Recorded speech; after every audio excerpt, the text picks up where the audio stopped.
News, we are back, and today, major change to the roster update investing philosophy. That's right. We're almost a week into the season. We got stats, and we have the way that prices have been changing to players in real life performances. And it's a little different than expected, and we gotta adapt, we gotta evolve. Roster update's not until May 2nd, and we already have a video out for the best roster update investments you can be buying right now. But I wanted to make this video, man, to kind of welcome to the think tank. The think tank's in the Discord. I mean, we got 4,000 plus people in the Discord. Please join that link in the description. Become a member. Close to 1,000 members. They already know all this great information. But this is important to all of them as well. I'm potentially thinking of changing my approach in roster update investing. Let's go take a look at my approach. We're going to look at my inventory. This is rare. It's rare to be showing the inventory. I got 125 Zach Eflin, pitcher flip. I'm trying to stack up on Jared Duran. I think Duran, Bellinger, those guys are S-tier holds, long-term plays. I also have some Jacob deGrom. I think deGrom is also an A-tier. Riley Green, he's a longer-term play that I have. I'm trying to build up on Reagans as a pitcher flip, but I'm not trying to overpay for him. Shea Langeliers, JJ Bleday, some longer-term guys from the Athletics that maybe can play their way to a higher price before having to actually hold till May 2nd.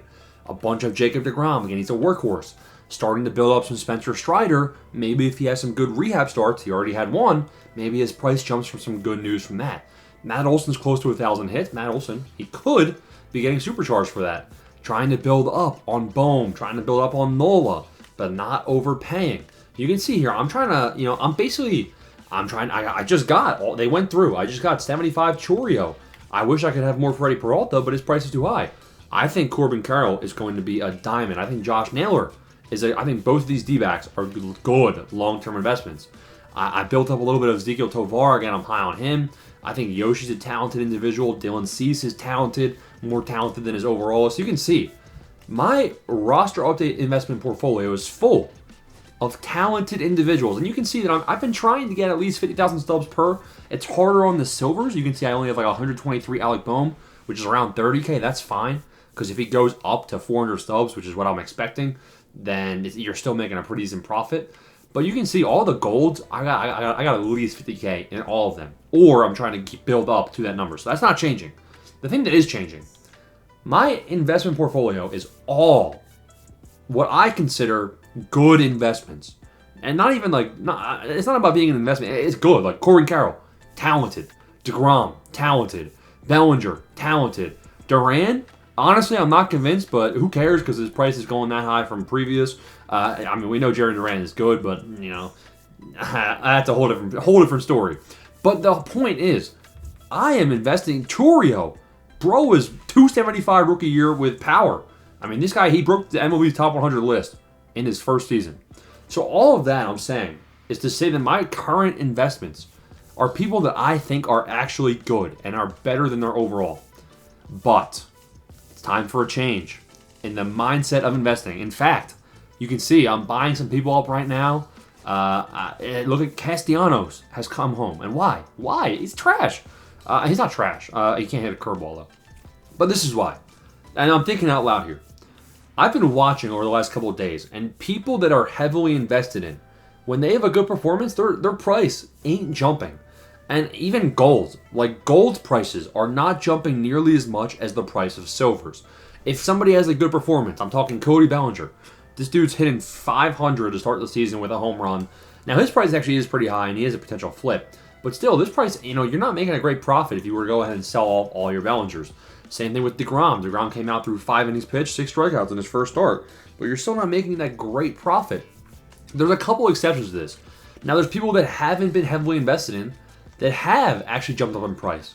Nobody was really investing in Jazz Chisholm, and he's 2,000 stubs. Nobody was investing in Andres Jimenez, and he's 1,200 stubs. And we're seeing example after example. Another really good one is Jordan Westberg and Eugenio Suarez. Both of those guys were 600. Eugenio was 900. In fact, I'm going to pull up Eugenio's stats, man. Because Eugenio Suarez, he already went up. But now that he showed, he had his home run game. He has 4 home runs. I might invest. No cap, I might invest, bro. This guy, 286 to start the year with 4 home runs. And he had a 2 home run game followed by a 1 home run game. It might have to be done, bro. Braun's hitting, and he's got 4 homers already. But look at his price. His price was at 900. You're seeing it at 600. It was actually at 900. So this was a very good flip because nobody actually had him. So nobody could tank or control his market. Similar thing happening with Silvers. We've seen Schwarber go up and down in price a lot. This dude has what? Schwarber has 3 or 4 home runs in the year as well. So I think that flipping is, you want to try targeting some people that aren't as heavily invested in. So this is why the new approach and some new recommendation. Now, you guys can drop in the comments what you think of this approach, right? You're still going to want to have the workhorses, as what I would call them. You know, the A-tier quality investments. DeGrom, Bellinger, Duran. You know, you can mix in whoever you guys think is A-tier yourself. But the guys that are actually going to probably go up in overall, and the guys that are talented IRL, you're confident. You think that, all right, if Bellinger starts sucking, it's unlucky, but like it's unexpected, right? So I expect Bellinger to perform. I expect DeGrom to perform if healthy, things like that. So you want to have a bunch of workhorses, but how much do you want to have in them? Right now, I'm basically 100%. Or right now, actually, I'm not. Right now, I'm probably like 80%, and I think that's a pretty good ratio. I've got about 80% of my stubs in the guys that are, honestly, I would call them longer term, and they're longer term because Bellinger's not long term. Like, these guys aren't long term because he can get real hot, and then we could see their price go 2,500. But it's going to be harder for guys like this to actually go up in price from what we're seeing. So they're guys where you're probably going to be waiting until May 2nd, the actual roster update. Whereas if I'm investing in some guys that are what I like to call shots in the dark, guys that aren't as heavily invested, Salvador Perez. If Salvador Perez comes out and he goes 400 with 5 home runs in 1 week, I will be in the money and he'll jump up to 900 stubs. The reason being, nobody is investing in him. So what kind of an investing approach should you take? It's kind of overwhelming, right? It's honestly just go with your gut. That's kind of what I'm seeing. And I'm seeing some boys in the Discord doing that as well. There's a couple options you have. You can risk it. You can play Russian roulette. And when I'm talking about Russian roulette, I'm trying to find the example. Like, look at Pepio. Pepio's coming out. He's pitching in a night or two, right? And if Ryan Pepio has a good start, because he already had one good start, his price, I am confident, will go above 400 stubs. But if his start is not good, I'm confident his price will go below 200 stubs. So this is a true, you don't know if it's going up, you don't know if it's going down. You can risk it for the biscuit. That's option number 1 that you guys have. If you're not investing in those workhorses, that's option number 1 with that extra 20% of your stubs that you kind of want to have free to be doing this repetitively. Or option number 2 is pick somebody. If somebody's at quick sale, if somebody's low price, that usually means nobody is investing in them. Nobody thinks they're good, and everyone thinks they're trash. And honestly, they might be trash, so there's usually a reason for that. But there's also rare occasions where guys like this step up and have huge performances, and that's where we're seeing the most amount of stubs being made. Who's that one bum, man? Is it Mackenzie? Mackenzie Gore for the Nationals? I always spell his name wrong. I keep thinking of Tristan McKenzie.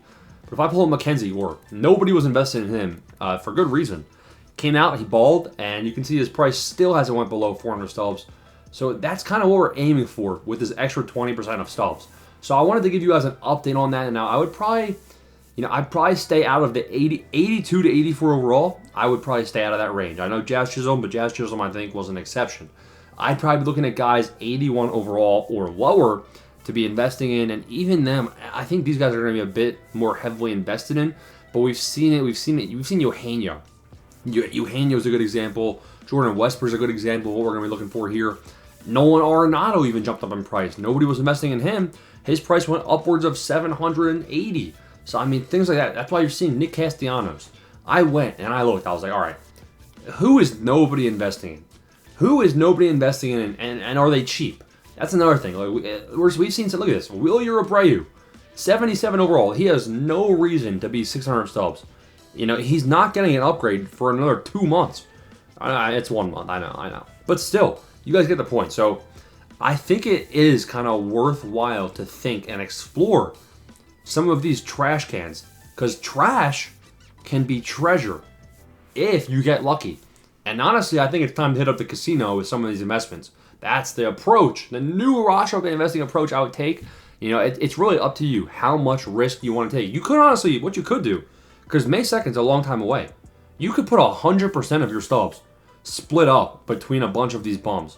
You could split it up 100% every single day. You could be going for somebody new. If I have 1 million stubs, I could put 100K in 10 different guys, and that could be a pretty solid approach, man.